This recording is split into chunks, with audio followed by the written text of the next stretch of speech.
Hello guys, and welcome back to my channel. In today's video, I'm going to be doing another super in-depth and super honest review on the Flower Nose Swan Ballet Eyeshadow Palette in the color 03 Pink Swan. I'll be going over the specs, where to buy, the price, a try-on test and unboxing, the pros and cons, and finally my overall final score of this product, and if I would recommend it to you or not. So if you're interested in that, then please keep on watching. So first of all, we're going to start off with price and where to buy this eyeshadow palette. So this palette typically retails for about $40 to $47 Canadian. I happen to buy mine online from a store called Kiyoki End. However, you can also get it directly from the Flower Nose website as well. So now I'm just going to go over the specs and claims of this product as per the description on the Flower Nose website. So it just says, inspired by ballet theater, the silver-plated texture combined with vintage totem embossments with oil painting light colors to bring the exterior's patterns to vivid life. The inner plate is beautifully framed design depicting delicate tutus and ballet shoes in relief for an opulent, elegant look. This six-pan palette is swan-inspired and comes in white swan, pink swan, and black swan shades. Featuring a combination of 4 creamy mattes and 2 shimmery metallic shimmers, the formula is made with smooth powder combinations that are easy to adhere to the eye and glide on evenly. Pink Swan is a matte metallic shimmer effect eyeshadow palette containing ballet pinks, lilac, and a neutral shade with an overall cool tone, perfect for creating a sweet look. So the Swan Ballet eyeshadow palette comes in 3 shades, as the description mentioned.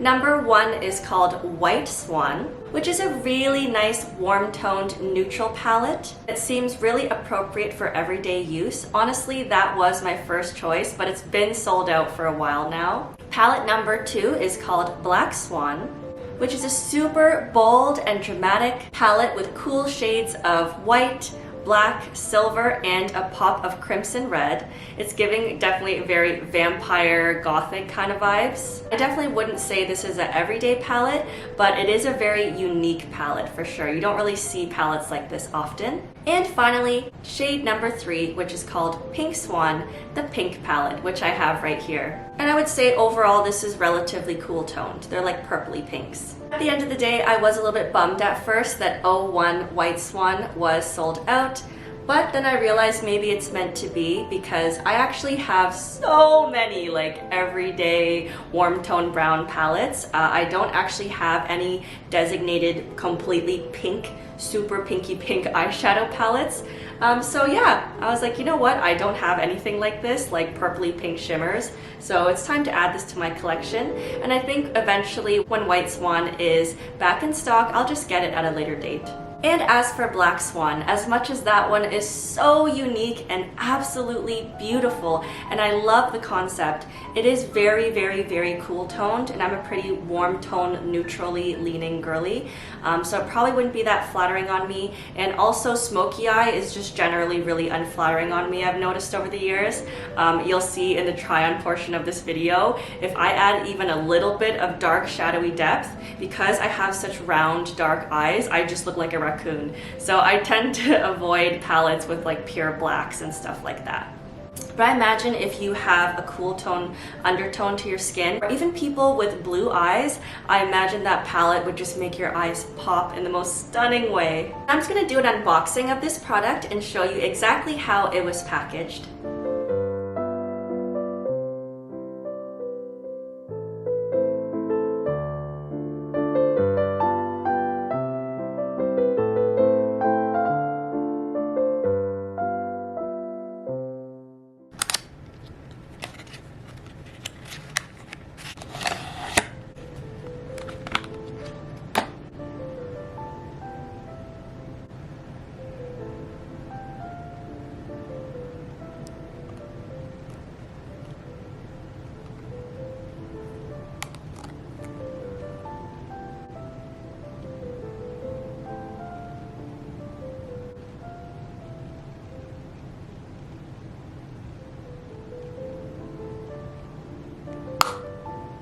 Alright, so now finally is time for the try-on portion of this video. So here we are, the try-on test. Alright, so starting off with the lightest shade in the inner corners of the eyes. Please excuse how bad my skin looked this day. I'm sorry, you guys. So on one side, I'm just doing this warmer tone as the all-over shade. And then on the other eye, I'm going to do the other pink tone, just so you can compare side by side. So there you go here, just the more purpley pink one on this side, all over the lid. Now I'm going in with a flat brush to put more color on. And then the other pink on the other side. And now I just put a tiny dab of that dark brown color and see how much it makes my eyes look bruised almost. You gotta be really light-handed with that one. And then I'm just trying out the pink shimmer on this eye and then the lighter pink shimmer on the other eye, once again to compare. Now I'm just using my finger to give it more pigment. I did put concealer on under this, but not too much, so it does kind of look a bit muddy, so that's something that you have to be careful with. Finally, I'm just going to go over the pros and cons of this palette. So the first pro is very obvious and almost goes without saying when it comes to any Flower Nose products, but especially from their Swan Ballet collection, but that is that the packaging is absolutely to die for. There's a reason why on TikTok, Flower Nose is famous for being the world's most beautiful makeup, for good reason. I don't even know how they do it. But like for the price point, which is very comparable to like NARS or MAC or American brands, no one is doing it like this for this price point. Like the level of sheer detail and artistry, like the different textures, like the different ripple effect of the water in the background, the different textures, like how so many parts of this are raised, the enamel, the different colors, and there's like floral here, it's shimmery. Like who else is doing it like this, you know? Especially for the price. And then like all of the detail and embellishments, I mean mine's been rubbed off because I've been using this for a week, but like just even in the actual palette itself, like on the actual eyeshadows themselves, there's like embellishments as well, details here. Like I literally, when I first got this, I just stared at it for like hours before finally having the courage to dip into it and try it. It's honestly and truly a work of art. So much love went into designing this and it shows. So even if the product inside completely sucked, I think people would still appreciate how beautiful it looks on their makeup collection or vanity. Another pro is that it's very straightforward and easy to use. It's just a basic palette. It's also relatively on the small side, like maybe a little bit chunky, but in terms of length, it's not too long, so it could fit into a standard makeup bag, which is nice for travel. And even though there's all these metallic embellishments, you would think that it'd be really scratchy and get caught on things, but it's actually very like filed down and relatively smooth, so it wouldn't get caught on anything, which is nice. It also recommends that you can use your fingertips to apply it, so it's good for travel for that reason. Another pro is that the shades are really unique and beautiful, and the glitters are super, super nice. And now for the cons of this product. So the first con I can think of, and this goes for pretty much every Flower Nose palette I've used so far. So I have the Chocolate Wonderland one, this one, and I've also used their blush. Honestly, I'm finding a pattern in that I don't know if this is just an East Asian makeup thing, because I'm still really just getting into East Asian makeup again. I was using like Urban Decay and Too Faced for years, like American Western brands, but I don't know if I'm just like used to the Western brands, but they are way, way, way more pigmented. This could be a pro or a con depending on your preference. Some people don't like when makeup is so pigmented because they are pretty heavy-handed with it, so they don't want to look clownish. And I think there's a really big emphasis on East Asian makeup being very subtle and like very barely there kind of thing.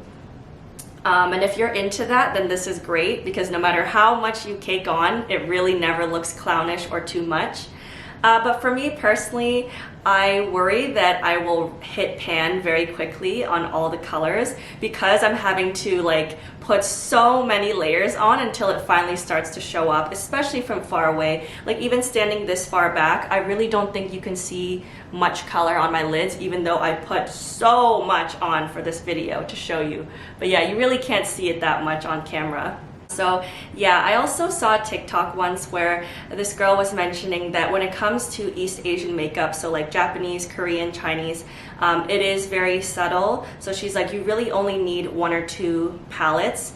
You don't need to buy that many because they're all really subtle and basically do the same thing.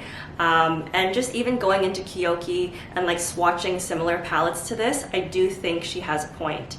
I just feel like most Asian palettes are mostly like neutrals and pinks, either cool tone or warm, and yeah, they're just really, really, really soft.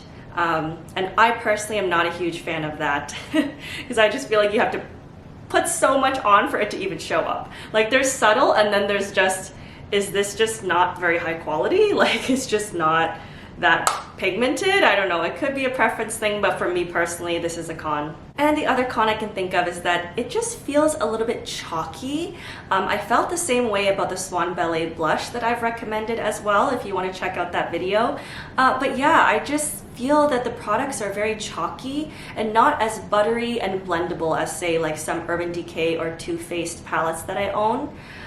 Once again, this could just be like me getting used to East Asian makeup formula, but yeah, so far I don't really know how I feel about it being so subtle and soft. So overall, I would say my final score of this eyeshadow palette is about a low 7 out of 10. While it is absolutely stunning and beautiful, and I still low-key want to try the White Swan version, it's just so soft and subtle, kind of like the blush. It's not really my thing. Also, I feel like it's a lot more purpley and cool toned on my actual skin than in the palette. Like in the palette, I would say these are definitely leaning cool tone, but not that much. However, when I put it on my eyes, it kind of runs the risk of looking like a bruise, just like the mixture of like the purpley brown and the purpley pinks. If you aren't careful, it can really start to look like you just have massive eye bags or like you have a black eye or something. It's not that flattering on me personally. Again, I think this is just an undertone issue. I am leaning warm toned. So I think if you're a more cool tone girly, this would probably look stunning on you. I've seen other girls who are more cool tone try this on and it looks amazing on them. Like it definitely pulls more pink on them. So yeah, if you are more on the warm tone side, I would say this runs the risk of looking a little bit bluey or like purpley or bruised like, which is not super flattering. So I'm kind of bummed about that. I probably won't reach for this as an everyday palette, to be honest. So that is it for this video, you guys. If you made it this far, then thank you so much for watching. Please give it a like if it was helpful to you. It just takes a second, but it means the world to me. And also, please consider subscribing to my channel, as I put a lot of heart and soul into my videos, and it would truly mean more to me than you know. Thank you all so very much again for watching, and I'll see you in my next one. Bye!